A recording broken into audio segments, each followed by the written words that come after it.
Bismillahirrahmanirrahim. Assalamualaikum warahmatullahi wabarakatuh. Waalaikumsalam warahmatullahi wabarakatuh. Alhamdulillah rabbil alamin. Bagaimana kabarnya sahabat BFC, B Financial Club? Mudah-mudahan sehat-sehat dan semoga juga Allah selalu memberkahi kehidupan, keimanan kita semua dan menjaga iman dan Islam kita hingga akhir hayat kita nanti. Amin. Sahabat BFC sekalian, alhamdulillah pada kesempatan ini kita kedatangan Ustadz Dr. Fahri Fakhruddin, SHI MEI. Beliau adalah Wakil Ketua 3 ya Pak? Iya. Wakil Ketua 3 di STAI Sekolah Tinggi Agama Islam Al-Hidayah, Sekolah Tinggi Agama Islam Al-Hidayah. Beliau juga aktif di kegiatan-kegiatan sosial. Beliau menjadi pengasuh rubrik parenting Radio Fajri 99,3 FM di Bogor. Beliau mengambil pendidikan S1 di Sekolah Tinggi Agama Islam Al-Hidayah, jurusan syariah ya Ustadz ya. Kemudian S2-nya Ekonomi Islam di Universitas Ibnu Khaldun, UIK. Kemudian S3 beliau melanjutkan di program Hukum Islam di Universitas Islam Negeri Sunan Gunung Jati di Bandung ya Ustadz ya. Nah. Selamat dulu Ustadz kita. Mangga. Masya Allah, barakallah. Fikri Ustadz dari B Financial Club BFC Ustadz. Ahlan wasahlan. Salam kenal Ustadz ya, sehat-sehat. Kang Fikri atau Mas Fikri? Mas Fikri. Bang Fikri ya Ustadz. Fikri. Iya. Ahlan wasahlan. Ahlan Ustadz ya. Ya begini, dalam kesempatan ini Ustadz insya Allah kita mau membahas lanjutan nih Ustadz. Sebelumnya kan kita ngobrol-ngobrol tentang wakaf dan sebagainya nih oleh pembicara di episode sebelumnya. Nah di sini insya Allah kita membahas tentang sodakoh. Masya Allah. Temanya sih agak apa ya, agak nyentrik nih Ustadz. Temanya itu deketin hutang, tapi jauhin sedekah. Waduh, ngeri malah. Agak dibalik ya Ustadz. Ya mudah-mudahan kita bisa bahas tema ini dengan baik insya Allah. Iya, insya Allah. Nah Ustadz, gini Ustadz, tren yang terjadi saat ini kan Ustadz, banyak masyarakat, kita bilang masyarakat Indonesia, Ustadz. Banyak masyarakat Indonesia tuh yang ngambil hutang itu untuk keperluan mungkin ya, untuk keperluan, untuk kebutuhannya. Iya. Nah dalam Islam, bagaimana sebetulnya Islam itu menyikapi tentang hutang ini, Ustaz? Iya, ini temanya luar biasa nih Bang Fikri ya, Masya Allah. Baik, bismillahirrahmanirrahim. Wassalatu wassalamu ala rasulillah ma ba'd. Sebenarnya menarik memang Bang Fikri ya yang jadi fenomena di masyarakat kita itu, dan memang saya pernah baca satu artikel ilmiah, kalau nggak salah dari Universitas Airlangga deh. Kalau memang fenomena hutang itu masih menjadi, mohon maaf ya, hal sesuatu yang menakutkan. Mungkin karena memang ada one prestasi dari orang yang berhutang gitu ya, sehingga image hutang itu jadi jelek. Orang mau menghutangi juga nggak mau. Iya. Tapi masalahnya kebutuhan ekonomi kan terus berkembang, gitu kan. Akhirnya orang bersikap skeptis, cari yang mudah, larinya kemana?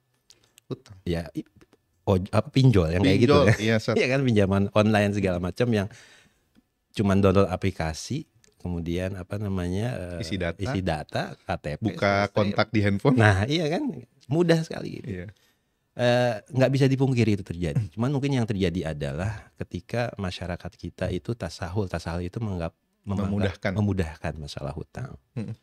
Jadi kalau dalam Islam itu hutang itu kan ada istilahnya al-qard ya. Qard itu pinjaman. Jadi pemindahan kepemilikan harta kepada orang lain untuk diambil manfaatnya dengan baik. Dan untuk dikembalikan kembali. Memang itu adalah sebuah pinjaman. Hukum asalnya itu sunnah. Mubah. Boleh-boleh saja. Kenapa? Karena dalam konteks muamalah, orang pasti membutuhkan sesuatu yang dia nggak bisa dapat dalam dirinya. Maka dia butuh pertolongan orang lain. Gitu kan? Nah itulah muamalah. Dan di situ kita didorong untuk watawanu alal birri wat taqwa, untuk saling menolong dalam kebaikan. Kemudian ahsinu innallaha yuhibbul muhsinin, berbuat baiklah karena Allah menyukai dan mencintai orang-orang yang berbuat baik. Dan Rasulullah SAW juga dalam perjalanan hidupnya pernah berhutang. Artinya wajar gitu ya. Orang mau menutup kebutuhannya karena dia nggak punya, dalam kondisi terjepit susah harus minjam sama orang lain. Iya. Jadi mubah dalam hal ini. Sedangkan bagi yang menghutangi gitu ya, ini sunnah. Sunnah. Karena kenapa? Karena ada kebaikan gitu loh. Ada dorongan ada dorongan bagi kita untuk berbuat baik kepada orang lain yang sedang ditimpa kesulitan, dibantu. Melapangkan kemudahan, melapangkan kesempitan. Makanya tadi saya katakan wa ahsinu dalam Al-Qur'an, berbuat baiklah, innallaha yuhibbul muhsinin. Iya. Cuman yang perlu digarisbawahi ini ya Bang Fikri ya. Dalam kondisi apa kita harus berhutang supaya juga tadi tidak terlalu menganggap mudah. Karena hutang punya konsekuensi yang nggak ringan, berat sekali. Di antaranya yang harus tahu nih ya, bagi teman-teman yang mendengar dan melihat podcast ini, mungkin bagi masyarakat di luar, seseorang yang meninggal dalam keadaan berhutang, ya, itu dia akan tertahan, ya, jiwanya akan tertahan. Bagaimana hadis Nabi SAW mengatakan nafsul mu'min mu'alaqatun bidainihi. Jadi dia nggak langsung, kalaupun dia ahli jannah, dia dapat prepes masuk surga misalnya, enggak, dia tertahan. Kenapa? Ada hak yang berkaitan dengan orang lain yang dia belum tunaikan. Kalau hak sama Allah itu selesai masalahnya. Antum salah, maksiat, bertobat, istighfar, selesai sama Allah. Tapi ketika antum ada hubungan muamalah hutang piutang, dan orang itu belum menganggap selesai sewaktu di dunia, wah ini masalah berat, gitu ya, masalah besar, dan akan tertahan sampai orang tersebut mungkin akan ada hisab di antara mereka berdua, gitu ya.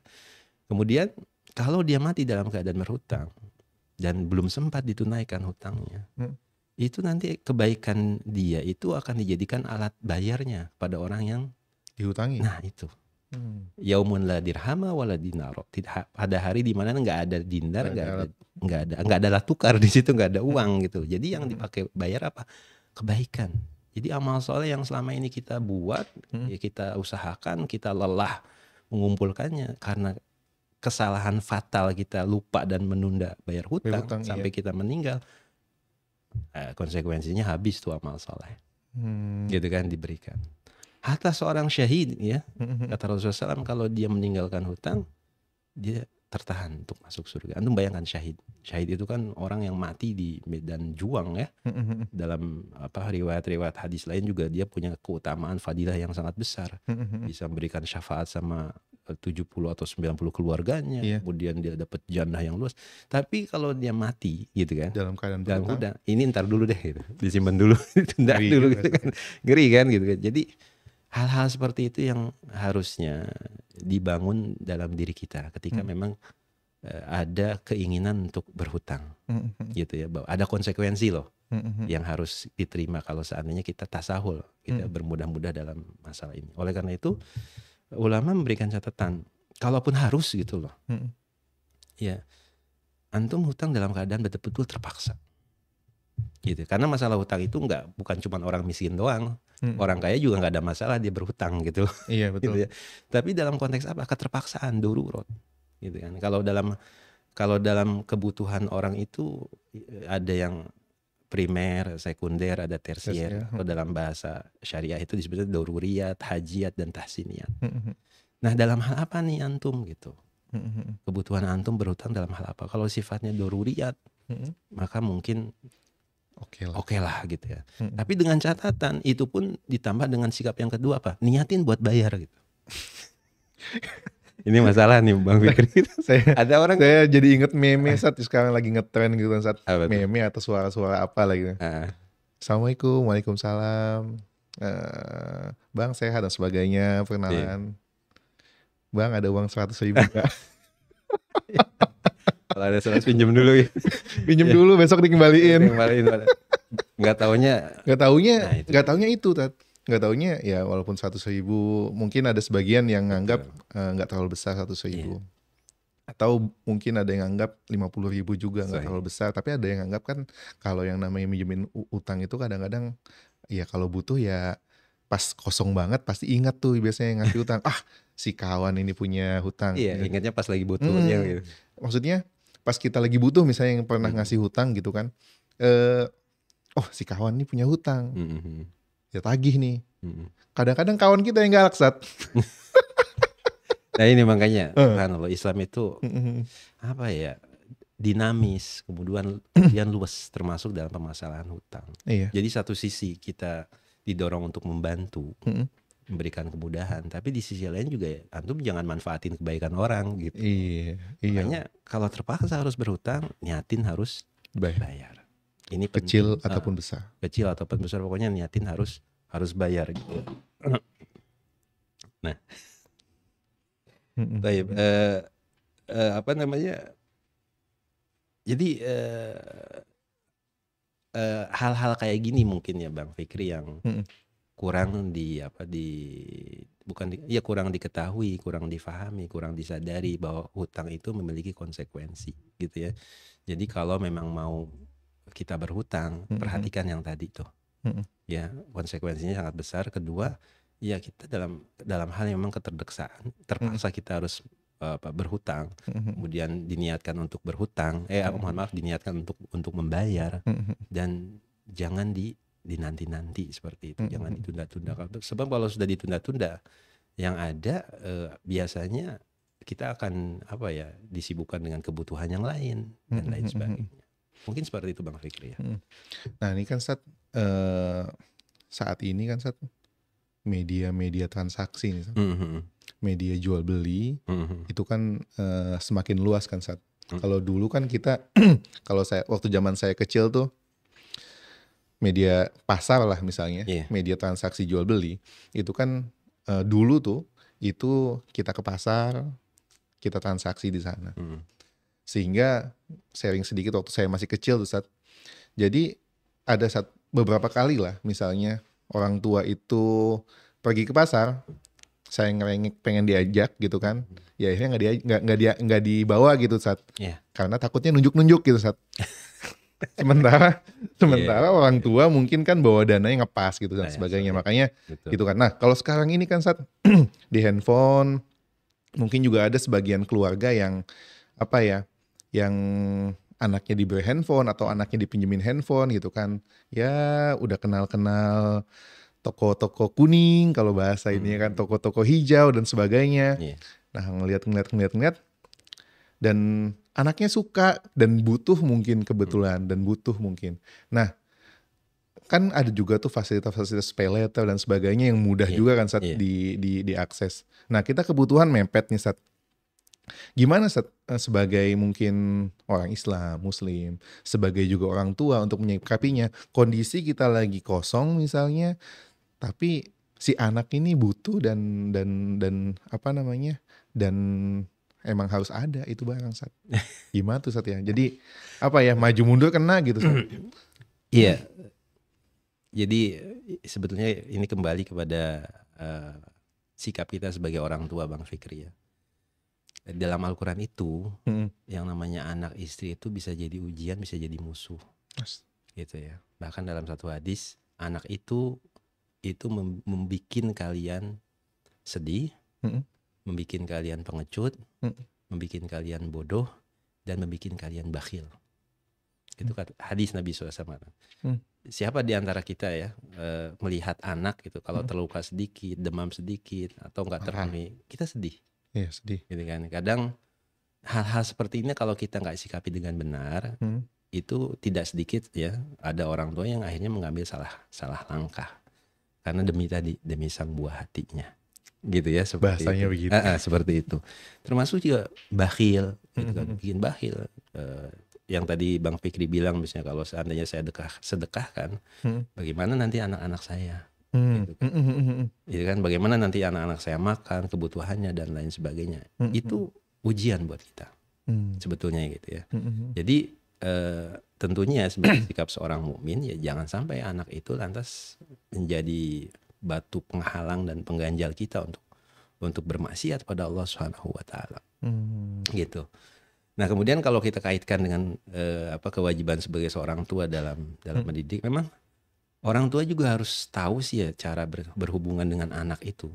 Jadi pola komunikasinya ini akan berimbas pada pola pengasuhan. Ibnu Qayyim dan para ulama itu sebetulnya itu membagi fase pendidikan anak itu pada 3 keadaan. Ya. Dan ada yang dikatakan sebagai fase golden age dari 0 sampai 7 tahun. Mm-mm. Bahkan Ali bin Abi Thalib radhiyallahu anhu mengatakan posisi anak seperti ini itu memang seperti raja. Ya, segala sesuatunya kalau dia mau itu Harus. diberikan. Mm. Tapi gitu kan, tidak juga semua kebutuhannya itu baik buat dia. Nah, di sini orang tua yang seharusnya pandai dan cerdik. Ada yang aslah itu ini cocok gak sih buat dia? Nggak mungkin anak kecil kita kasih uang atau materi yang di luar batas bobot kemampuan pengelolaannya misalnya. Dia nggak ngerti sama sekali. Namanya anak kecil bahkan perilakunya saja nggak kena beban taklifi, gitu kan. Jadi ini yang mungkin perlu dilihat. Ini anak usianya usia apa nih? Kalau usia SMP ke atas sampai 15 tahun mungkin itu para ahli mengatakan dia seperti tahanan yang diatur sama kita, gitu ya. Minta dikasih, enggak juga bisa ditahan dan lain sebagainya. Gitu. Sedangkan usia dewasa ke atas itu lebih kepada sahabat, artinya komunikatif, diskusi. Dan cara yang paling enak itu untuk diskusi dengan mereka ada istilahnya the power of question. Jadi kekuatan bertanya itu baik sebenarnya untuk anak seusia itu. Kayak saya misalnya sama anak saya yang udah gede nih, udah kuliah. Tahu-tahu pada subuh bukannya baca Al-Quran, dia malah ngegame misalnya. Nggak usah disuruh-suruh anak segede gitu. Atau jangan dimarahin juga, dia nggak akan terima. Mendingan ditanya, diajak ngobrol. Nak, kalau pada subuh itu yang baik enaknya gimana ya? Gitu. Dia kan akan jawab sendiri. Yang bagus emang baca Al-Quran sih, Bi. Terus kenapa kamu gak baca Al-Quran? Kan gitu. Jadi, ya ini maksud saya nanti kembali kepada orang tuanya bagaimana melihat kondisi anak seperti itu. Jadi nggak semua kebutuhan anak juga perlu dipenuhi kalau memang dia nggak pantas untuk perkembangannya, Betul. untuk pendidikannya, untuk agamanya. Kenapa ini saya bilang demikian? Karena amanat besar orang tua itu yang paling besar nih ya, itu ada di dalam Al-Quran yang bunyinya ku anfusakum wa ahlikumun wa ahlikum nar. Ya, jagalah diri kalian dan keluarga kalian dari api neraka. Iya. Jadi orang tua itu harus mikir, ini anak saya kira-kira kalau dikasih HP, HP-nya bisa menghalangi dia dari api neraka apa enggak? Kalau saya kasih uang jajannya dia itu bisa menghindarkan dia dari api neraka apa enggak? Teman bermainnya menghindarkan dia dari api neraka apa enggak? Dia belajar ilmunya, pendidikannya menghindarkan dia dari api neraka. Itu harus begitu, Pak. Ya Bang Fikri. Jadi ini serius masalahnya gitu ya. Anak jadi ujian buat kita, jadi musuh. Dan bisa juga, antum mau nggak kumpul lagi nanti di akhirat bareng-bareng? Pasti pertanyaannya kan mau lah. Mau. Ya kalau gitu jaga gitu. Termasuk juga masalah tadi kalau ada kebutuhan. Kalau di ekonomi Islam itu kan beda antara butuh sama ingin. Iya. Ini sebenarnya pengen apa butuh sih gitu. Ya kalau sekedar pengen kan nggak mesti dipenuhin juga gitu kan. Tapi kalau benar-benar butuh, tingkat kebutuhannya yang kita lihat. Ini kebutuhan apa nih? Tahsiniyat, tersier itu sifatnya yang ya indah-indah lah. Ya seperti misalnya HP. HP kan kebutuhan utamanya kan alat komunikasi. Tapi orang kenapa pengen HP yang iPhone yang ini itu udah tahsiniyat tuh, udah tersier. Lebih kepada beli handphone sampai 20 juta. Gitu kan. Padahal buat apa ya, komunikasi sama kirim WhatsApp fungsinya sama sebetulnya. Jadi itu juga yang perlu dilihat seperti itu sehingga kita enggak terayu dan tidak terbawa secara membabi buta keinginan anak yang pada akhirnya menjerumuskan kita pada sesuatu yang jauh lebih besar lagi kerugiannya. Apa misalnya? Ya karena nggak punya uang tadi gitu kan, akhirnya dia berhutang lewat aplikasi yang unsur riba dan lain sebagainya. Itu dosanya udah berlipat ganda gitu. Sekedar hanya karena rasa iba dan kasihan tadi. Nah, makanya perhatikan tuh hadis Nabi. Anak itu memang suka bikin apa? Orang tua sedih, kemudian dia akan bodoh, kemudian menjadi pengecut dan menjadi kikir. Itu gara-gara anak. Ya, seseorang bisa saja menjadi pengecut. Ya, misalnya ya mudah-mudahan sih enggak ya, tapi suatu saat misalnya ada panggilan jihad fisabilillah, dia nggak mau pergi. Kenapa? Anak saya, keluarga saya, dan lainnya itu. Nah Nah itu dia. Seperti tadi juga gitu. Ya nggak enak, sedih. Anak saya nggak punya HP, nggak punya apa. Padahal itu timbangannya rasa, emosi, bukan atas dasar nalar atau logika yang benar. Allah alam. Masya Allah. Nah lanjut lagi nih Iya. yang terkait dengan itu kan, yang pay letter dan sebagainya. Misal nih sahabat-sahabat Be Financial Club ini sebelum nonton, sebelum dapat lah nonton podcast kita atau dapat edukasi terkait dengan hutang piutang ini, dia sudah sempat berhutang. Sudah sempat berhutang, ada bunganya. Nah, jadi gimana Ustadz menyikapi yang ini udah kadung nih Ustadz, udah kadung berhutang dan udah berbunga pula gitu Ustadz. Nah, gimana Ustadz? Ya beda ya antara orang sadar melakukan sesuatu, tahu dengan konsekuensinya terhadap perbuatan itu, dengan orang yang dia nggak ngerti, dia nggak tahu kalau perbuatan itu tidak benar, dilarang, itu beda sekali. Allah Subhanahu Wa Taala itu maha adil terkait dengan masalah ini. Jadi kalau ada orang yang memang dia terjerumus karena ketidaktahuannya gitu ya, ma'fu anhu, dalam artian ya dimaafkan, ma'zur, nggak ada masalah. Tapi di saat di pertengahan jalan dia tahu bahwa jalan yang dia tempuh adalah sebuah kesalahan, maksiat pada Allah, maka jangan ditunda untuk cepat berbalik kembali pada Allah Subhanahu Wa Taala, taubat saat itu juga gitu. Selesai udah. Tapi tetap harus membayar kan Ustadz? Ya itu mah selesaikan karena udah jadi hutang. Kan gitu. Karena ada mungkin itu hutang bunga, hutang riba. Nggak mau saya bayarnya. Hutangnya kan pokoknya tetap hutang kan Ustadz ya? Iya. Tetap harus dibayar. Mas selesaikan itu, kemudian taubatan nasuha pada Allah dan jangan mengulangi hal yang sama ya gitu. Orang kadang subhanallah ya suka dibisikin sama setan itu, gimana? Saya udah kadung terlanjur masuk dunia riba, udah terlalu begini. Intinya setan itu ingin kita nggak mau tobat. Kita dianggap sebagai sampah masyarakat yang banyak dosa, nggak punya kesempatan buat masuk surga. Itu tipu daya setan semua. Kita jangan pernah melirik hal itu dan jangan pernah terayu gitu kan. Subhanallah, memang idealnya orang itu beramal soleh, takwa sama Allah. Tapi kenyataannya Allah juga tanamkan dalam tabiat manusia itu kita sering salah. Kita tempatnya kesalahan. Ya, lari dari kesalahan itu adalah sebuah kesalahan itu sendiri. Emang orang diciptakan salah kok gitu kan. Justru Allah mencintai yang apa? Yang nggak ideal, dalam artian dia salah tapi dia mau balik sama Allah Subhanahu Wa Taala. Innallaha yuhibbut tawwabin. Allah cinta. Orang kalau udah cinta gimana sih gitu. Ini Allah Azza wa Jalla yang cinta sama yang suka taubat. Sampai dikatakan al-awwab. Al-awwab itu yang dia terkadang jatuh berbuat salah, tobat lagi sama Allah. Jatuh lagi, balik lagi sama Allah. Sampai pada akhirnya udahlah kamu dimaafin semuanya. Sampai saking baiknya Allah, Masya Allah. Makanya subhanallah ya, kalau mau ngukur diri ya, kita mah nyadar diri aja lah. Sholat malam gak pernah, sholat jamaah belang bentong, iya kan? Apalagi saum sunnah, Ramadan aja beratnya minta ampun, infak sedekah juga gak seberapa, tolabul ilmi jarang, iya kan? Dicari di pintu surga, di situ nggak ada nama kita. Paling nggak ada deh di pintu orang-orang taubat. Masa sih nggak ada juga, kacida teuing kalau kata orang Sunda mah.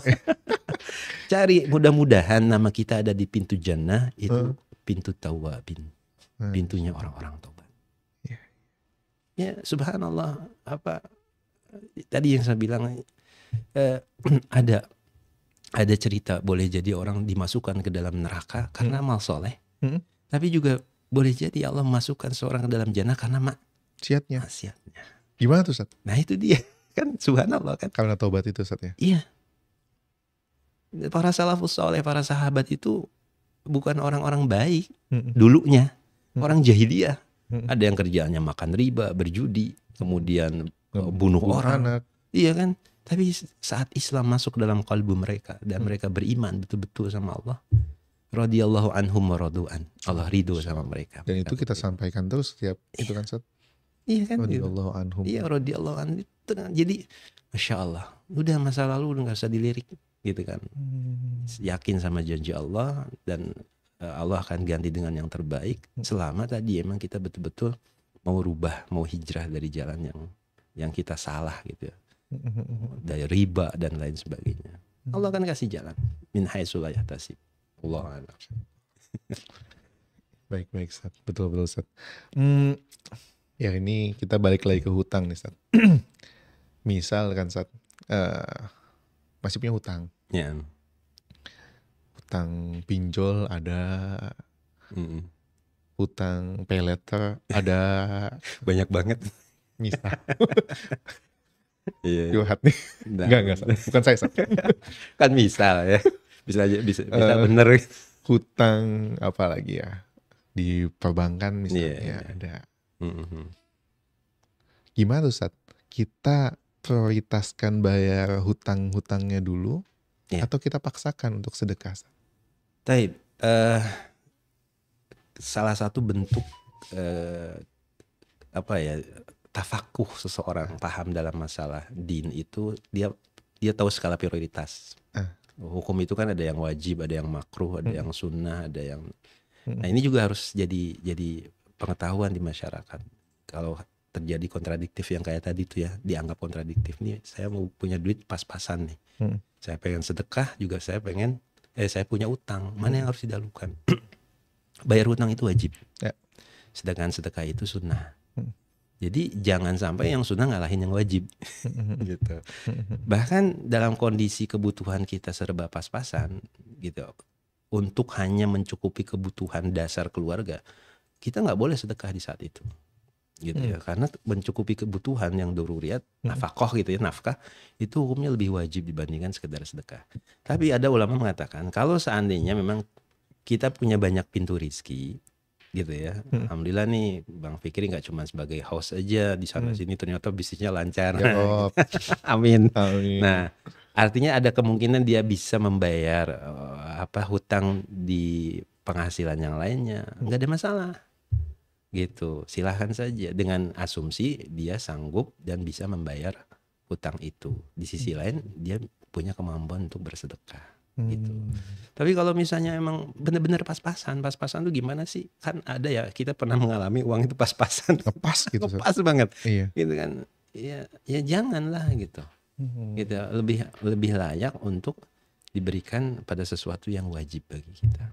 Gitu. Tetap harus prioritaskan yang wajib. Prioritaskan yang wajib. Tapi kan, Ustaz, kalau saya pernah dengar, Ustaz, sedekah itu kan bukan cuma nominal kan, Ustaz. Nah, sedekah itu luas lah bisa tadi. lebih luas. Mungkin kalau infak namanya itu kan lebih ke nominal. Yeah. Tapi sedekah itu disebutkan juga ada hadis tuh kan, sedekah jariyah itu ternyata luas juga maknanya. Iya, betul. Nah, gimana tuh, Ustaz, kalau misalnya ya kita memang nggak punya uang, cuma kita punya apa yang bisa kita sedekahin, Ustaz. Gimana tuh, Ustaz? Iya. Makanya itu saya bilang kalau bicara sedekah asumsinya kita jangan terbatas pada memberikan uang. Kalau uang itu nomenklaturnya lebih dikenal biasanya dengan infak. Iya. Nah, infak ini bukan iuran paksa kan, Ustaz? Kenapa? Iuran paksa bukan kan, Ustaz? Enggak. Jadi infak itu nomenklatur istilah dalam muamalah Islam, lebih dikenal kepada ya tadi pemberian secara materi. Tapi kalau sedekah ini lebih umum.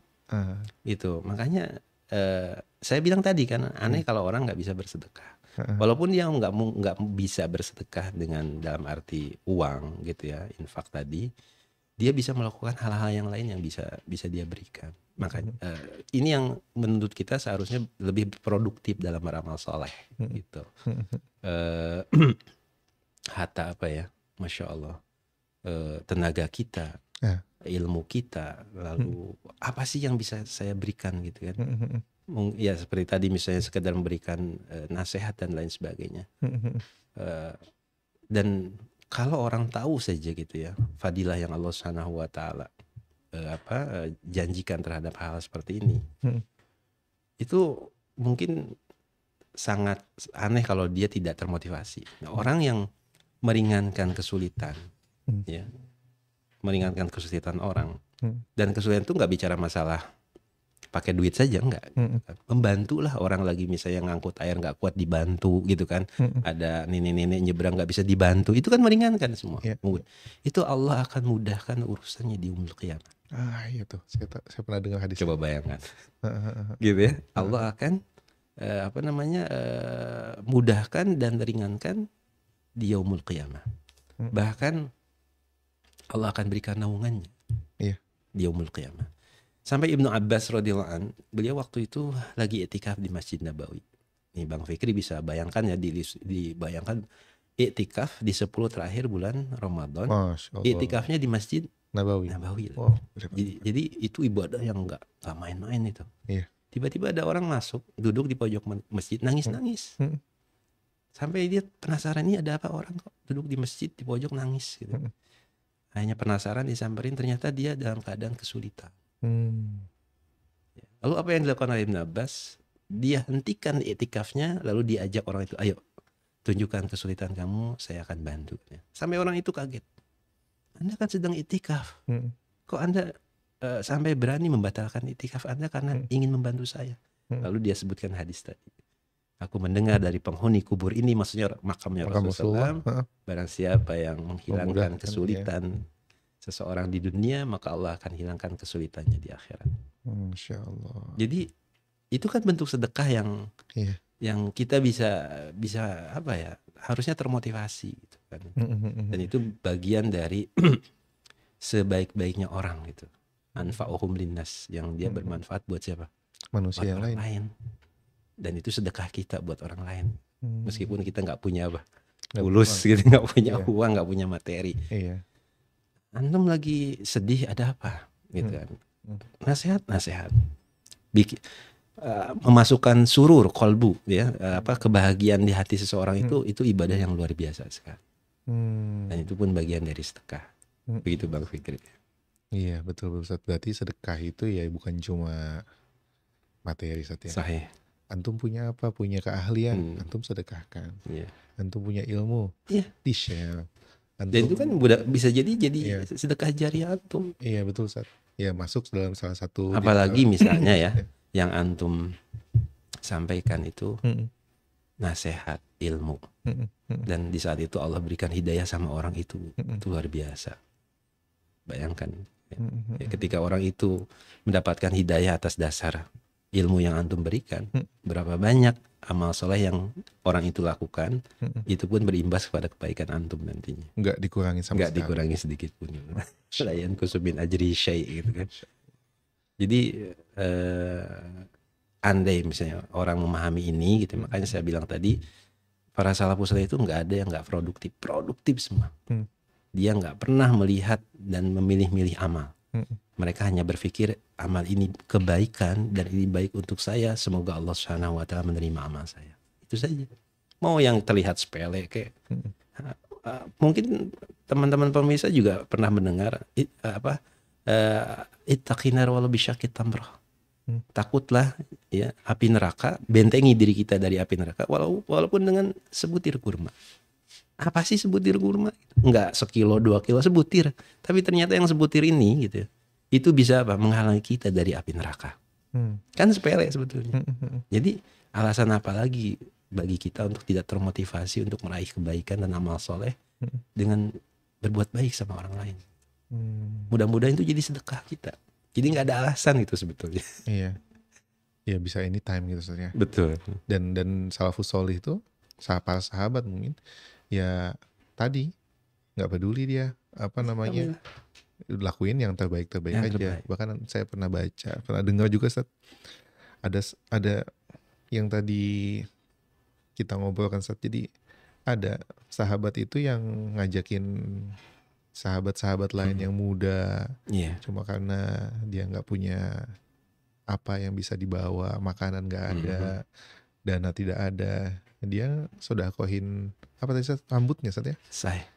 Nah itu untuk ya di masa tabiin. Iya, di masa tabiin. Ada yang seperti itu. Jadi itu yang saya bilang, mereka nggak peduli. Mereka pikirkan itu kontribusi apa yang bisa saya berikan untuk agama Allah dan itu bermanfaat buat saya di akhirat nanti. Nah itu yang harusnya ditanamkan menjadi gaya hidup kita sebetulnya. Harusnya begitu. Jadi nanti ketika misalnya antum menghutangi pun, yang berhutang tahu gitu ya konsekuensi yang harus dia lakukan seperti apa. Yang menghutangi pun itu akan dia akan bersikap memudahkan orang. Hmm. Dan itu anjuran Rasulullah SAW. Bahkan kalau ada orang yang kesulitan bayar utang, ya syukur-syukur mah dibebasin lah. Iya. Ada tuh ayatnya Ustaz. Ada banyak. Al-Baqarah Ustaz. Iya, surat Al-Baqarah. Gitu kan. Wa tasaddaqu khairul lakum. Wanta sedekah, ya sedekahkan gitu. Jadi nggak usah dibayarin. Kenapa? Ada saatnya orang waktu itu nggak dipinjemin, dikasih. Tapi saat ini ayatnya untuk orang yang ngasih hutang kan Ustaz. Iya. Bukan ayatnya orang yang punya hutang. Iya, makanya tadi kan ditakut-takutinnya tadi tuh, ditakut-takutinnya kalau mau berhutang harus hati-hati. Enggak, takutnya dipakai sama Dipolitisir. politisir sama orang yang punya hutang Ustaz. Akhi, wa anta soddaku khairul lakum in kuntum ta'lamun. Kalau antum sodakohkan, Sedekah ya. Bebas antum dapat pahala iya, gitu. antum dapat pahala. Nah, orang kayak gini jangan diutangin lagi nanti. Kan kita juga bisa ngukur Bang Fikri ya. Iya. Jadi yang sebelumnya itu kan kalau seandainya dia mau siratin. Jadi kalau dalam keadaan sulit. Iya. Abu Qatadah itu pernah nagih hutang ke rumah orang. Orang itu ngumpet. Astagfirullah. Jadi bukan zaman sekarang doang, zaman dulu juga pernah ada. Dia ngumpet, terus bilang sama anaknya, bilang bapak nggak ada. Gitu. Lampu mati. Nah, iya, akhirnya anaknya ke depan, anaknya bilang nggak berani dia bohong anak. Dia bilang ada di belakang. Panggilkan bapak, dipanggilkan, lalu ditanya kenapa anda ngumpet? Nangis dia, saya malu. Ya, menangis dan saya nggak dalam keadaan sulit belum bisa bayar hutang. Apa sikap Abu Qatadah? Dibebaskan. Kenapa dibebaskan? Dia bilang karena aku pernah mendengar hadis Nabi yang memudahkan membebaskan hutang seseorang itu akan mendapatkan naungan dari Allah Subhanahu wa taala. Kemudian Rasulullah juga pernah memberikan motivasi supaya kita juga berlaku baik ya sama orang yang punya hutang. Karena nggak sedikit Bang Fikri kondisi ekonomi itu benar-benar ada orang yang dia usaha nggak bisa, kemudian sebetulnya pada posisi dia itu seharusnya dia dikasih bukan diutangin gitu. Kan ada orang kayak gitu. Nah tapi dia mungkin karena malu akhirnya dia berhutang, ya gengsi. Padahal dia seharusnya memang dapat sedekah, dapat infak gitu. Nah ketika mendapati orang seperti itu, kalau orang yang menghutangi itu memberikan jangka waktu, maka selama jangka waktu yang diberikannya itu perharinya dinilai sedekah. Sampai pada jatuh tempo pun lalu dia belum bisa bayar dan kemudian diberikan ke lapangan lagi, itu seharinya itu dinilai seperti sedekah dengan 2 kali lipat hutang yang diberikan. Misalnya Bang Fikri ngasih saya utang 40 juta. Masya Allah, amin. Ya. Misal nih Bang Fikri. Gitu. Kalau syukur-syukur kan ngasih. Kalau ngasih berarti kan waktunya misalnya 1 tahun nih saya harus kembaliin. Ternyata dalam 1 tahun saya nggak bisa ngasih kembali karena kondisi sulit kemarin pandemi lah misal contohnya. Lalu Bang Fikri ngasih kemudahan kapan aja lah Ustaz, nanti semudahnya kalau antum ada ke lapangan. Itu perharinya. Itu seolah Bang Fikri itu infak 2 kali lipat 40 juta yang saya kasihkan. Berarti 80 juta itu sedekah. Pahala sedekahnya segitu.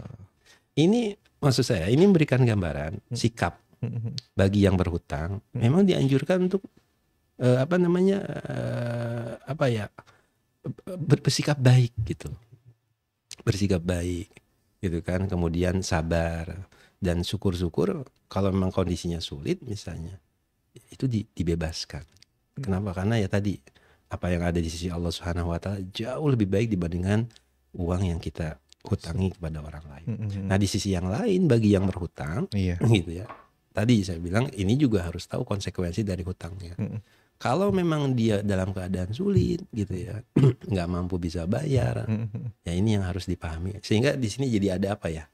Ada kesinambungan antara yang berhutang dengan yang dihutangi. Kalau di masyarakat desa itu komunikasi kayak gini sebenarnya masih terjalin Bang Fikri. Sehingga kadang di desa itu ya kalau ada orang yang berhutang itu bukan dipahami sebagai pinjaman tapi sebagai pemberian modal buat mereka. Akhirnya ketika dia sudah sukses dan tidak berhutang itu jadi sedekah. Tapi kalau di masyarakat kota kan komunikasi kayak gini udah nggak ada, susah. Satu dengan yang lainnya mungkin antar tetangga juga nggak kenal. Sehingga ketika ada utang piutang yang ada ya emosi tuh. Gitu kan. Bahkan yang ditagih lebih galak biasanya. Yang ditagih lebih galak. Yang ditagih ternyata ngeblokir kita. Nah, begitu kan. Jadi inilah kenapa saya bilang Islam itu begitu dinamis ya. Mhm. Ada ancaman bagi yang menganggap sepele dalam hutang, tapi Mhm. juga bagi yang menghutangi ada motivasi Ada motivasi kebaikan. kebaikan. Nah, seperti itu. Masya Allah. Allah. Siap, siap, siap, siap. Hmm. Jadi Ustaz, ini kan kita udah agak jauh ngobrolin sedekah-sedekah Ustaz. Apa sih Ustaz sebenarnya Ustaz dalam Islam ini manfaat dari umat Islam yang suka bersedekah Ustaz? Kalau yang real ya, Ya. kalau yang real dalam arti nampak nyata di kita. Kalau yang di kehidupan nanti itu semua kita sudah tahu. Hmm. Allah berikan pahala yang berlipat ganda. Hmm. Allah akan berikan keberkahan di akhirat, Hmm. juga keberkahan dunia. Hmm. Tapi kalau yang real nampak itu sebetulnya itu adalah kepedulian sosial. Hmm. Gitu ya. Makanya filantropi ini perlu perlu digagas, perlu dikemas demikian rupa. Kenapa? Karena tadi saya bilang bahwa kebutuhan ekonomi itu nggak akan pernah berakhir. Dan zaman semakin kesini, kalau dalam bahasa hadis ya bukan semakin baik sebetulnya. Akan ada kondisi-kondisi yang ya, mungkin juga menghimpit kehidupan kita. Artinya bagaimana kita untuk membangkitkan ekonomi masyarakat, entah itu melalui menghidupkan kembali nilai ekonomi di tengah-tengah mereka, atau mendorong sikap filantropi di antara para agnia yang ada di kaum muslimin. Seperti itu. Seperti misalnya kampanye menghidupkan ekonomi kan belanja sama warung tetangga terdekat. Ya sama aja lah barang di swalayan dengan warung tetangga. Ya warung tetangga mungkin lebih butuh dibandingkan pasar swalayan. Kenapa? Dia jualan karena benar-benar buat nyambung hidup misalnya gitu kan. Tapi kalau swalayan kan tuh proyek-proyek gede lah gitu ya. Nah ini yang saya maksudkan. Jadi yang paling terasa itu adalah untuk kesejahteraan di tingkat masyarakat kita terkait dengan sedekah ini. Dan Allah Subhanahu wa taala juga mengingatkan pada kita bahwa harta itu jangan sampai berputar di orang kaya saja. Ada hak buat siapa? Buat saudara-saudara mereka yang memang dalam hal ini kekurangan. Makanya unsur filantropi itu harus didukung benar-benar seperti itu. Kalau yang manfaat yang lain udah pastilah karena itu janji Allah ya. Orang bersedekah hartanya akan berkembang, hidupnya akan berkah. Yang paling besar lagi adalah dia akan mendapatkan jannah di sisi Allah Subhanahu wa taala. Gitu. Ujungnya ke sana. Ujungnya ke sana. Cuma sedekah memang iya. Kita perlu niatkan. Kan keselamatan orang itu Bang Fikri itu tergantung pada dua hal. Husnus silah bainahu wa bainallah, baiknya hubungan dia dengan Allah. Nah ini kan bisa dibangun dengan ibadah mahdoh, rajin sholat, gitu ya, saum, gitu. Tapi juga hubungan dia dengan antar sesama. Orang tidak akan selamat ya, di akhirat di saat kondisi tetangganya bermalam dalam keadaan lapar. Pernah dengar nggak hadis ini? Pernah. Nah, coba. Jadi antum harus baik sama orang gitu. Kalau antum juga mau selamat di akhirat. Jadi satu sisi antum harus soleh, tapi juga sisi yang lain antum harus muslih. Ya, soleh li nafsihi wa muslihun li ghairihi. Baik terhadap dirinya, taat pada Allah, dia juga memperbaiki lingkungan yang ada di sekitarnya. Jadi nggak boleh nggak peduli gitu loh. Ada orang kelaparan, hatinya beku, diem, cuek gitu kan. Ada tetangga yang butuh beras, dianya diam saja. Waliyadzubillah kata Rasulullah, nggak selamat dia min ahlin nar, termasuk penghuni neraka. Meskipun dia rajin ke masjid, sholatnya dijaga, qiyamul lailnya luar biasa, baca Al-Qur'annya nggak habis-habis, tapi dia hatinya beku sama fakir miskin. Waliyadzubillah.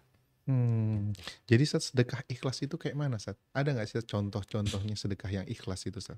Ya yang nggak diomong-omongin lah. Gitu, Sat. Karena kan kalau di Al-Qur'an gitu ya. Manan wala adza gitu kan. La tubtilu shadaqatikum bil manni wal adza. Jangan hancurkan sedekah kalian itu dengan mengungkit-ungkit, kemudian juga dengan melukai yang diberikan sedekah. Ana udah ngasih antum nih, antum harusnya baik sama ana. Itu sih bukan sedekah namanya gitu. Jual beli, Sat. Hitung-hitungan gitu ya seperti itu. Gitu mungkin Bang Fikri, masya Allah. Tubtilu shadaqatikum bil manni wal adza. Wal adza. Nah, Sat, eh teringat lagi nih, Sat. Ada satu hadis kan, Sat. Hmm. Sebaik-baiknya sedekah itu Iya. eh, dalam kondisi sedang sempit, Sat. Iya. Itu relate nggak, Sat? Pas lagi kita berhutang kita tetap sedekah. Enggak, bukan Pas begitu lagi maksudnya. kita pas lagi kita ada kebutuhan kita sedekah, gimana, Sat, maksudnya, Bukan. Sat? Sedekah dalam keadaan seperti itu bukan begitu maksudnya. Tapi ketika ada dorongan di dalam hati itu, keinginan untuk tidak bersedekah. Jadi ada apa ya, ada godaan-godaan saya mau bersedekah nanti takut miskin, berat loh. Jadi ada keberatan gitu kan. Jadi lebih ke dalam hati, Tapi antum paksain tuh, kesempitan dalam hati, Sat. antum paksikan itu kan untuk tetap mengeluarkan infak dari itu. Pas lagi pelit-pelitnya, Paksain lah. pas lagi apa gitu. Jadi kondisi antum memang lagi pelit gitu, lagi bakhil, antum keluarin, nah itu maksudnya. Tapi kalau lagi hutang lah ya tetap aja harus bayar hutang dulu. Iya, Jangan lagi sedekah. banyak mungkin pemahaman terkait ini kan, lagi hutang banyak ya sedekah. Iya nggak gitu mas. Nanti Allah kasih Bukan. jalan buat ngelunasin Bukan hutangnya. gitu. Bukan gitu. Iya. Maka ada orang pada saat kondisi ya kekhawatiran bersedekah gitu kan, nggak ada lagi duit, padahal dia duit ada. Nah itu yang dipaksa maksudnya. Dalam keadaan sempit, dalam keadaan kondisi emang ada perjuangan kita untuk mengeluarkan infak itu. Dan mudah-mudahan dianggap kenapa itu yang terbaik, ya emang ada proses yang berat di situ. Mungkin boleh jadi antum menganggap itu harta yang terbaik antum, harta yang paling antum jaga, sampai pada akhirnya antum seperti seolah takut sekali untuk mengeluarkan harta itu gitu. Makanya dalam ayat dikatakan lan tanalul birra hatta tunfiqu mimma tuhibbun. Kalian tidak akan mendapatkan puncak albir. Puncak albir itu puncak kebaikan sampai antum infakkan yang terbaik. Gitu kan? Kalau yang nggak terbaik gimana? Dapat kebaikannya, pahalanya, tapi bukan yang puncaknya gitu. Tapi kalau antum keluarkan yang terbaik, ya mungkin ya tadi karena anda nggak ada lagi uang nih gitu kan, atau ada uang cuman ini uang gini gitu. Antum tetap infakkan, itu masya Allah. Itu yang saya pahami terkait dengan masalah infak dalam kondisi sempit seperti itu. Jadi Sat, hikmah Sat, atau saran mungkin dari masyarakat, untuk masyarakat Sat, atau penonton di Be Financial Club di podcast ini Sat. Nah, apa Sat untuk sedekah ini Sat? Kalau saya melihat kalau di realita masyarakat itu tidak ada unsur yang menjadi induk permasalahan dari semua yang ada itu, termasuk problematika ekonomi yang ada, itu keterpurukan rohani, gitu. Jadi perbaiki rohaninya, gitu. Sehingga ketika rohani itu baik, konsep dia dalam hidup itu akan benar. Bagaimana dia memandang materi, bagaimana dia memandang dunia. Kemudian orientasi dia di dunia itu mau kemana, tahu tuh, iya nggak? Orang itu nanti berperilaku ada konsekuensinya nanti di akhirat dan lain sebagainya. Ini kan karena masalah-masalah ini muncul karena dia udah nggak takut sama Allah, nggak udah husnuzon sama Allah, udah buruk sangka sama Allah kan gitu kan, udah segala macam itu yang munculnya dari keterpurukan iman tadi saya bilang, gitu. Jadi solusinya memang harus dikuatkan rohaninya, ada edukasi dalam masalah ini, diajak masyarakat untuk dekat lagi sama Allah, diajarkan tentang hakikat hidup di dunia itu seperti apa, sehingga yang terbentuk bukan kehidupan yang hedonis misalnya, atau yang yang materialistis gitu kan, tapi kehidupan yang memang didasarkan pada iman, percaya pada hari akhir dan lain sebagainya. Yang berikutnya tadi gitu ya, saran itu ayo ta'awun ala birri wa taqwa. Di antaranya ya teman-teman kaum muslimin yang memiliki harta yang berlebih, maka munculkan jiwa filantropinya. Toh itu pun akan menjadi kebaikan buat dia.